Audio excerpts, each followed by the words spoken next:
Video like जरूर कर लीजिए और ऐसे वीडियो लगातार फ्री में पाने के लिए चैनल को तुरंत सब्सक्राइब कर लीजिए और बेल आइकन को जरूर टैप कर लीजिए ताकि आगे भी सारे वीडियो आपको मिलते रहे। यूट्यूब में फॉलो करते हैं तो प्लीज ये वाला फ्री टेलीग्राम चैनल जरूर ज्वाइन कर लीजिएगा। सारे नोटिफिकेशन सारे अपडेट यहीं पे आते हैं, ध्यान रखिए। वैभव और आप लोग देख रहे हैं UPPSC best online coaching YouTube channel को। दोस्तों यहाँ पर हमने एक सफ़र स्टार्ट करा है जो कि है 2000 क्वेश्चंस का, जो कि करंट अफेयर्स के हैं।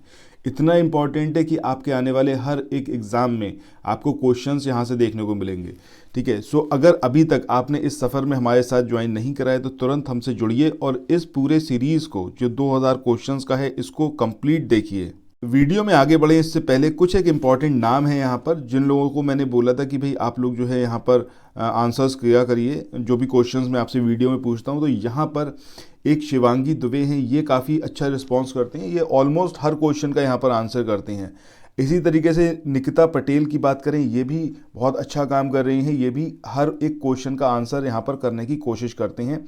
मीना राज ये बहुत बढ़िया काम कर रहे हैं, ये ना सिर्फ इस वाले सेक्शन में बल्कि जो हमारा एक 5000 क्वेश्चंस का सामान्य अध्ययन का सीरीज़ चल रहा है उसमें भी पूछे गए हर एक क्वेश्चन का आंसर करते हैं।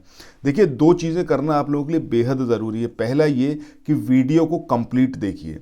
दूसरी चीज़ आपको क्या करनी है कि आपको जो भी क्वेश्चंस आपसे पूछे जा रहे हैं वीडियो में, उस हर एक क्वेश्चन का आंसर करने की कोशिश करिए। कहीं देखिए मत, कहीं सर्च मत करिए। अगर आपको आता है तब तो आप उसका कमेंट सेक्शन में ज़रूर बताइए आंसर क्या है। इसका कारण ये है कि जितना कोशिश करेंगे आप रिकॉल कराने की अपने आप को, उतना चीज़ें आपके लिए और इजी हो जाएंगी एग्जामिनेशन हॉल के लिए। जब आप वहाँ पे एग्जामिनेशन हॉल में बैठे होंगे, पेपर जब आप पलट रहे होंगे, तो उस मोमेंट पर अगर आपको चीज़ें याद नहीं आती हैं, आप रिकॉल नहीं कर पाते हैं, तो आपकी पढ़ाई मतलब आपकी सारी मेहनत जो है वो वेस्ट हो जाएगी। तो यहाँ पर हम उसी प्रैक्टिस को करते हुए चलेंगे ताकि एग्जामिनेशन हॉल में कभी ऐसा ना हो कि अगर आपकी चीज़ पढ़ी हुई है वो आपको फिर जो है रिकॉल कराने में प्रॉब्लम है। तो यहाँ पर मैं शिवांगी दुबे और जो ये मीना राज हैं, इनका स्पेशली मैं बोलूँगा कि ये दो लोग जो हैं ये कंटिन्यूसली हमारे इस वाली सीरीज़ में जो 2000 क्वेश्चन की है और जो 5000 क्वेश्चन वाली सीरीज़ है, कंप्लीट वीडियो देखते हैं। जो भी क्वेश्चन मैं आप लोगों से पूछता हूँ ये हमेशा आंसर करते हैं। अभी निकिता पटेल, इनके लिए भी बोलूँगा, अभी ये करंट अफेयर्स में ही रिस्पॉन्ड कर रही हैं and I am damn sure कि इस वाले वीडियो को देखने के बाद जो 5000 क्वेश्चंस का हमारा सीरीज चल रहा है उसको भी ये कंप्लीट देखा करेंगी और क्वेश्चंस के आंसर करेंगी। और अगर आप भी चाहते हैं कि आपका नाम यहाँ पर आए, मैं आपका नाम भी यहाँ पर अनाउंस करूँ, तो आप लोग भी कमेंट सेक्शन में जितने भी क्वेश्चंस मेरे द्वारा पूछे जाएंगे हर एक क्वेश्चन का आंसर ज़रूर करिए। चलिए अब हम मूव करते हैं आज के अपने वीडियो पर। सबसे पहला जो यहाँ पर क्वेश्चन है, इसमें आपसे पूछा गया है कि हॉरन ग्लोबल 500 सूची 2022 दुनिया की 20 सबसे मूल्यवान कंपनियों के साथ भारत दुनिया की शीर्ष 500 फर्मों वाले देश में किस स्थान पर मतलब आ गया। ठीक है, सो आपको यहाँ पर बताना है थर्ड है, फिफ्थ है, एट्थ है या फिर नाइन्थ। तो सही आंसर क्या होगा, यहाँ पर 5वें स्थान पर हिंदुस्तान है, जिसमें 500 जो फर्म है उसकी अगर जो सूची बनाई है टॉप 500 फर्म कौन कौन से देशों में, तो उसमें इंडिया जो है कि कौन से नंबर पर है, 5th प्लेस पर है। चलिए नेक्स्ट क्वेश्चन की तरफ मूव ऑन करते हैं। अच्छा, अगर आप लोग पहली बार आए हैं चैनल पर तो भाई सब्सक्राइब करना बिल्कुल मत भूलिएगा। अगर आपको मेरी बात यहाँ पर सही लगे, ये वाला वीडियो आप पसंद करें तो लाइक का बटन ज़रूर प्रेस करें और इस वाले वीडियो को अपने व्हाट्सएप स्टेटस पर, अपने फेसबुक पर ज़रूर इसको शेयर करें। इससे हमारी जो पूरा एक ग्रुप है वो धीरे धीरे और बढ़ेगा और आपके सारे फ्रेंड्स को भी यहाँ पर हेल्प होगी। चलिए नेक्स्ट क्वेश्चन के बारे में बात करते हैं। अगला क्वेश्चन जो यहाँ पर आपकी स्क्रीन पर है, इसमें आपसे पूछा गया है हाल ही में किस राज्य के अल्वा में स्थित एक बीज फर्म को देश का पहला कार्बन तटस्थ या फिर कार्बन न्यूट्रल फॉर्म घोषित किया गया है। देखिए, जहाँ पर भी कार्बन न्यूट्रलिटी की बात आ जाती है वो अपने आप बहुत इंपॉर्टेंट हो जाता है। अब ये तेलंगाना है, उत्तर प्रदेश है, केरला है या फिर महाराष्ट्र है, तो ये अल्वा में स्थित है बीज फार्म। तो इसके बारे में आपको बताना है कौन से स्टेट में। तो सही आंसर यहाँ पर क्या आएगा, केरला। अच्छा, पैरेलली आप लोग कोशिश करते रहिएगा कौन कौन से क्वेश्चंस आपको आते हैं और उसके बाद जब आपका ये पूरा वीडियो ख़त्म होगा उसमें ज़रूर बताइएगा कौन कौन से मतलब कितने नंबर ऑफ़ क्वेश्चंस आपको ऑलरेडी आते थे और कितने आपको यहाँ पर नए क्वेश्चंस मिले। अगले क्वेश्चन की बात करें, 9 दिसंबर 2022 को अपना जलवायु परिवर्तन मिशन शुरू करने वाला देश का पहला राज्य ये कौन बना। तो ये महाराष्ट्र है, तमिलनाडु है, तेलंगाना या फिर कर्नाटक। तो सही आंसर क्या आएगा? ऑप्शन बी यानी कि तमिलनाडु। अच्छा, एक चीज़ आपसे और बोलूँगा कि अगर आप लोग हमारे शॉर्ट्स नहीं देख रहे हैं तो शॉर्ट्स को ज़रूर देखिए, और उसका रीज़न ये है कि उसमें आपको डेली यूपी स्पेशल वाला जो भी पॉइंट रहता है, जो भी करंट अफेयर रहता है, उसको मैं वहाँ पर शेयर करता हूँ। तो हर एक शॉर्ट को देखिए और शॉर्ट को प्लीज़ ज़्यादा से ज़्यादा शेयर करिए अपने ग्रुप में। चलिए नेक्स्ट क्वेश्चन के बारे में बात करते हैं।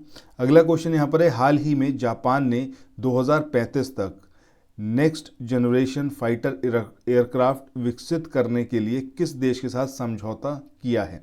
अब ये यूनाइटेड किंगडम है, इटली है, बोथ ऑफ द एबव है, या फिर फ्रांस है? तो सही आंसर क्या आएगा यहाँ पर? Both of the above. That means कि Japan has tied up with the Italy and United Kingdom to develop next generation fighter aircraft by 2035। चलिए नेक्स्ट क्वेश्चन की तरफ मूव ऑन करते हैं।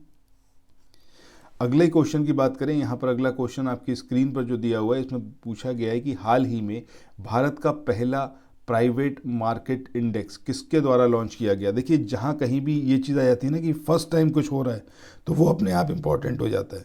अब यहाँ पर आपको बताना है कि recently India's first private market index ये किसके द्वारा लॉन्च किया गया? अब ये TCS के द्वारा करा गया है, StockX.in के द्वारा, कॉग्निजेंट, या फिर कैपजेमिनी? तो सही आंसर यहाँ पर क्या आएगा? StockX.in। चलिए नेक्स्ट क्वेश्चन की तरफ चलें। अगले क्वेश्चन में यहाँ पर आपसे पूछा गया है कि हाल ही में एशले बार्टी को दूसरी बार ऑस्ट्रेलिया के सबसे तेज खेल सम्मान द डॉन अवार्ड से सम्मानित किया गया। एशले बार्टी का रिलेशन जो है वो किस गेम से है, ये आपको बताना है। टेनिस, क्रिकेट, फुटबॉल और हॉकी। आई होप कि आप सबको बहुत अच्छे से पता होगा, बहुत फेमस नाम है ये। तो टेनिस की ये खिलाड़ी हैं एशले बार्टी। चलिए नेक्स्ट क्वेश्चन की तरफ चलते हैं। अगले क्वेश्चन में आपसे यहाँ पर पूछा गया है कि पुर्तगाल के लिस्बन में आयोजित विश्व मधुमेह कांग्रेस। तो सबसे पहली चीज़ जो आपको यहाँ पर याद रखनी है वो यही रखनी है कि विश्व मधुमेह कांग्रेस 2022 इसका आयोजन कहाँ पर हुआ था? लिस्बन में हुआ था, पुर्तगाल में। 2022 में किसे मधुमेह के लिए वैश्विक राजदूत नामित किया गया? बहुत इंपॉर्टेंट क्वेश्चन है ये, मतलब मान के चलिए कि एग्जामिनेशन में ये आया हुआ है, इतना ज़्यादा इंपॉर्टेंट है। ये शेख हसीना है, नरेंद्र मोदी हैं, इमैनुअल मैक्रॉन है, या फिर इनका नाम है शेर बहादुर देउवा? तो सही आंसर क्या होगा आपका? शेख हसीना। ये बांग्लादेश की प्राइम मिनिस्टर हैं। अच्छा, कमेंट सेक्शन में ये बताइएगा कि बांग्लादेश से इंडिया के कौन कौन से स्टेट हैं जो कि बॉर्डर शेयर करते हैं, और जो ब्रह्मपुत्रा नदी है जब ये बांग्लादेश से गुजरती है तब इसका नाम क्या हो जाता है? ये दो चीज़ें आप लोग जो है वो कमेंट सेक्शन में बताइएगा। चलिए नेक्स्ट क्वेश्चन की तरफ चलते हैं। अगला क्वेश्चन जो आपकी स्क्रीन पर है, सो इस क्वेश्चन की बात करें, यहाँ पर आपसे पूछा गया है कि हाल ही में प्रसिद्ध कलाकार और लेखक मनोहर देवदास इनका निधन हो गया। इन्हें भारत सरकार द्वारा पद्मश्री से किस वर्ष जो है वो सम्मानित किया गया? अब इनका नाम क्या है? मनोहर देवदास। सही आंसर यहाँ पर क्या होगा आपका? 2020 में जो है इनको पद्मश्री से सम्मानित किया गया था। अच्छा, इस साल कितने पद्म अवार्ड जो हैं ये बांटे गए हैं, फिर कितने पद्म अवार्ड से लोगों को सम्मानित करा गया है? नंबर ऑफ टोटल अवार्ड्स कितने हैं? और ये बताइएगा कि उत्तर प्रदेश के कितने लोग हैं, कितने व्यक्तित्व ऐसे हैं जिनको इस पुरस्कार से पद्म जो पुरस्कार हैं इनसे सम्मानित करा गया है? ये कमेंट सेक्शन में आप लोग बताइएगा। और ये भी बताइएगा कि पद्म विभूषण ये उत्तर प्रदेश की किस पर्सनालिटी के लिए घोषित किया गया? चलिए अब हम चलते हैं अपने नेक्स्ट क्वेश्चन पे। अगला क्वेश्चन यहाँ पर है कि हाल ही में प्रकाशित पुस्तक fit at any age a practitioner guide, ये जो बुक है ये लिखी किसने? इसके बारे में आपको यहाँ पर बताना है। तो देखिए यहाँ पर जो नाम दे रखे हैं जिसमें आपका उत्कर्ष राय है, PV अय्यर है, करण बजाज है, या फिर BKS अयंगर है? तो सही आंसर यहाँ पर क्या होगा? PV अय्यर। ये यहाँ पर सही होगा क्योंकि इन्होंने ये बुक लिखी है fit at any age a practitioner's guide, ये इनके द्वारा लिखी गई है। चलिए नेक्स्ट क्वेश्चन की तरफ मूव ऑन करते हैं।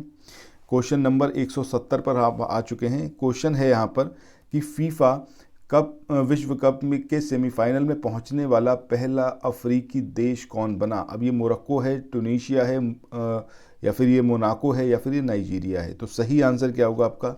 मोरक्को। अच्छा, कमेंट सेक्शन में मोरक्को, ट्यूनीशिया, मोनाको और जो नाइजीरिया है इनकी कैपिटल्स ज़रा बताइए कमेंट सेक्शन में। क्या क्या इनकी कैपिटल है, उनके नाम क्या क्या हैं। चलिए नेक्स्ट क्वेश्चन की तरफ चलते हैं। अगले क्वेश्चन के बारे में बात करें तो यहाँ पर दिया हुआ है कि हाल ही में अंतर्राष्ट्रीय सार्वभौमिक स्वास्थ्य कवरेज दिवस 2022 किस दिन मनाया गया। अब ये 2 दिसंबर है, 12 दिसंबर है, 12 नवंबर है या फिर ये 30 नवंबर है। चलिए इसके आंसर की तरफ हम चलें। इससे पहले एक इम्पॉर्टेंट इन्फॉर्मेशन आप लोगों के लिए। देखिए, अगर आप लोग यूपी पीसीएस की तैयारी कर रहे हैं, समीक्षा अधिकारी की तैयारी कर रहे हैं, पीईओ की तैयारी कर रहे हैं या फिर किसी भी वनडे एग्ज़ाम की आप तैयारी कर रहे हैं, उस केस में आपको जो स्टडी मटेरियल चाहिए आज की डेट में वो ऐसा होना चाहिए जो एकदम कंसाइज हो और उसको आप पढ़ें और वो अपने आप में सफिशिएंट हो, उसके बाद आपका सिलेक्शन इंश्योर हो। ये चीज़ होनी चाहिए। ये नहीं होना चाहिए कि बहुत सारी बुक्स आप पढ़ रहे हैं और उसके साथ आप नोट्स भी पढ़ रहे हैं, तब भी जो है आपका सिलेबस वो कवर अप नहीं हो पा रहा है। सो इसी के पॉइंट ऑफ व्यू से स्टडी फॉर सिविल सर्विसेज के जो कोर्सेज हैं इसमें आप ऑप्ट कर सकते हैं। अगर इसमें आप एनरोल कराते हैं इन कोर्सेज में तो आप यकीन जानिए कि आपको कहीं से कुछ भी और पढ़ने की ज़रूरत नहीं पड़ेगी।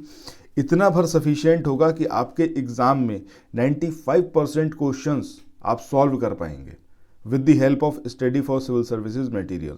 सो आप सिंपली जो ये नंबर आपकी स्क्रीन पर दिख रहे हैं, इन नंबर्स पर आप कॉल करके, टेलीग्राम करके, व्हाट्सएप करके बात कर सकते हो, कोर्स में एनरोल करा सकते हैं। ये जो चैनल आप देख रहे हैं जिस पे हमारा आपसे संपर्क हो रहा है, देखिए ये चैनल स्टार्ट किया गया है स्टडी फॉर सिविल सर्विसेज के द्वारा ही। और उसका मेन पर्पज़ क्या है? मेन पर्पज़ ये है कि अगर कोई भी अभ्यर्थी है जो पीसीएस की तैयारी कर रहा है, आरओ की तैयारी कर रहा है या बीईओ की तैयारी कर रहा है, मतलब ये अपर लेवल के जो एग्ज़ाम्स हैं उसकी तैयारी कर रहा है, तो उसके लिए एक सेपरेट चैनल हो जहाँ से वो एकदम टू द पॉइंट चीज़ें पढ़ पाए और उसका पूरा उसको मदद मिल पाए एग्जामिनेशन में उसके। सो इसके लिए इसको स्टार्ट किया गया। नाम भी जैसा आपने देखा है UPPSC best online coaching, that means कि हम यहाँ पर कोशिश करेंगे कि आपका सिलेक्शन इंश्योर हो। सो आपको सिंपली क्या करना है, आपको हमारे इस चैनल को सब्सक्राइब करना है और अगर आप इनमें से किसी भी एग्ज़ाम की तैयारी कर रहे हैं, इस कोर्स में आप तुरंत एनरोल करवाइए, क्योंकि ये जो पीडीएफ आप इस समय देख रहे हैं ये सारे पीडीएफ आपको प्रोवाइड किए जाएंगे ताकि आप जो है अपने एग्ज़ाम में बेहतरीन परफॉर्म कर पाएँ अगर आप कोर्स में एनरोल कराते हैं तो। ठीक है, चलिए नेक्स्ट यहाँ पर इसके आंसर की बात कर लेते हैं। आंसर क्या होगा इसका? 12 दिसंबर। चलिए इसके बाद अगले क्वेश्चन की तरफ चलते हैं। अगला क्वेश्चन जो यहाँ पर दिया हुआ है इसमें आपसे पूछा गया है कि हाल ही में दक्षिण एशियाई क्षेत्रीय सहयोग संगठन सार्क चार्टर दिवस 2022 किस दिन मनाया गया।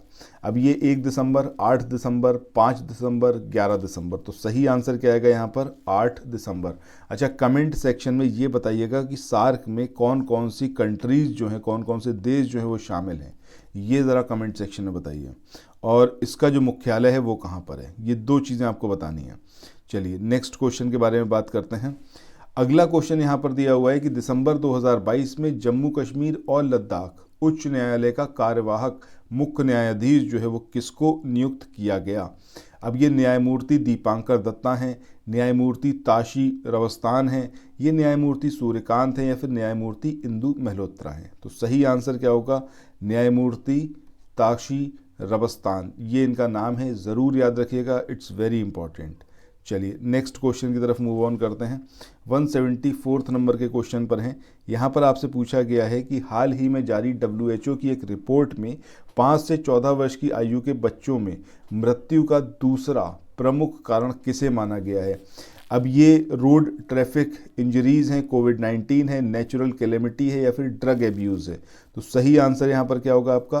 Road traffic injuries. इसकी वजह से 5 से 14 वर्ष की आयु के जो बच्चे होते हैं इनकी डेथ हो जाती है, मतलब ये दूसरा मेन रीज़न है। नेक्स्ट क्वेश्चन के बारे में बात कर रहे हैं यहाँ पर कि हाल ही में किस बैंक ने फीफा विश्व कप 2022 का जश्न मनाने के लिए फुटबॉल फीस्टा आयोजन, इसका अभियान जो है वो शुरू किया। अब ये स्टेट बैंक ऑफ इंडिया है, ICICI है, फेडरल बैंक है या फिर इसका नाम है HDFC। तो सही आंसर यहाँ पर क्या होगा आपका? Federal bank. चलिए नेक्स्ट क्वेश्चन की तरफ चलते हैं। 176 यहाँ पर बात हो रही है आपसे भारती एयरटेल और किस टेक कंपनी ने भारत के डिजिटल पारिस्थितिक तंत्र के विकास का समर्थन करने के लिए अपने सहयोग की घोषणा करी। अब ये एप्पल है, गूगल है, माइक्रोसॉफ्ट है, फिर मेटा। तो सही आंसर क्या होगा आपका? मेटा। ठीक है, चलिए अच्छा ये बताइए कमेंट सेक्शन में, माइक्रोसॉफ्ट, गूगल और एप्पल इनके CEO कौन है? इनके नाम ज़रा कमेंट सेक्शन में बताइएगा। और अगर बता सके तो ये भी बताइएगा कौन सी देश की ये कंट्री हैं, मतलब सॉरी कौन से देश की ये कंपनीज़ हैं, ये कमेंट सेक्शन में बताइएगा। चलिए नेक्स्ट क्वेश्चन के बारे में बात करते हैं। 177 यहाँ पर आपसे पूछा गया है कि स्वयं शिक्षण प्रयोग SSP महाराष्ट्र स्थित संगठन की शर्म अल शेख मिस्र में COP27 में लोकल एडेप्टेशन चैंपियंस पुरस्कार से सम्मानित किया गया। अब ये कर्नाटका की है, झारखंड की है, गुजरात की है या फिर महाराष्ट्र की, कहाँ की है ये आपको बताना है। स्वयं शिक्षण प्रयोग, इसके बारे में आपको बताना है। स्वयं शिक्षण प्रयोग ये है कहाँ की? ये महाराष्ट्र की है। इसका आंसर क्या होगा आपका? Option D Maharashtra. चलिए नेक्स्ट क्वेश्चन की तरफ चलते हैं। क्वेश्चन नंबर 178 यहाँ पर आपसे पूछा गया है कि हॉकी मेंस वर्ल्ड कप 2023 की मेज़बानी कौन सा राज्य करेगा? गुजरात, उड़ीसा, कर्नाटक या फिर असम? तो आई होप आप सबको बहुत अच्छे से पता है उड़ीसा। अच्छा, कमेंट सेक्शन में ये बताइएगा कौन कौन से नेशनल पार्क हैं उड़ीसा में, ये ज़रा कमेंट सेक्शन में बताइएगा। चलिए नेक्स्ट क्वेश्चन की तरफ चलते हैं। अगला क्वेश्चन यहाँ पर है 179 नंबर का। इसमें आपसे पूछा गया है कि हाल ही में जारी IEA की रिपोर्ट के मुताबिक अक्षय ऊर्जा किस वर्ष तक दुनिया के सबसे बड़े बिजली स्रोत के रूप में कोयले से आगे निकल जाएगी? अब ये 2023 है, 28 है, 25 है या फिर 30? तो सही आंसर क्या होगा आपका? 2025। मतलब 2025 में ये एक मेन सोर्स बन जाएगी एनर्जी की और कोयले को ये शिफ्ट कर देगी। ठीक है, मतलब जिससे बिजली बनाई जाएगी। चलिए नेक्स्ट क्वेश्चन के बारे में बात करते हैं। आज का ये इस वाले वीडियो का आखिरी क्वेश्चन है। इसमें यहाँ पर आपसे पूछा गया है कि हाल ही में अंतर्राष्ट्रीय तटस्थता दिवस 2022 इंटरनेशनल डे ऑफ न्यूट्रलिटी 2022 ये किस दिन मनाया गया? अब ये 4 दिसंबर, 7 दिसंबर, 9 दिसंबर या फिर 12 दिसंबर? तो सही आंसर क्या आएगा यहाँ पर? 12 दिसंबर। सो इसके साथ ही इस वाले वीडियो को यहाँ पर एंड करते हैं। आई होप आपको ये वाला वीडियो इंटरेस्टिंग लगा होगा और जितने सारे क्वेश्चन मैंने आपसे पूछे हैं आप उनका आंसर ज़रूर करेंगे। अच्छा, पहली बार अगर आप यहाँ पर आए थे इस चैनल पर, आपने मेरी बात सुनी है, तो भैया चैनल को ज़रूर सब्सक्राइब करें, नोटिफिकेशन बेल के आइकन को प्रेस करना बिल्कुल भी ना भूलें और अगर आपको ये वीडियो पसंद आए तो ज़रूर लाइक करें और इसको ज़्यादा से ज़्यादा शेयर करें। और जितने क्वेश्चंस पूछे वो तो आप कमेंट सेक्शन में बताएंगे ही। इसके अलावा कोई भी फीडबैक हो, कुछ भी बात आप कहना चाहते हो तो उसके लिए भी आप कमेंट सेक्शन का यूज़ करिए, वहाँ पर आइए अपनी बात रखिए। ठीक है, तो फिर मिलते हैं नेक्स्ट वीडियो में। Till then thank you so much, have a nice day, bye bye.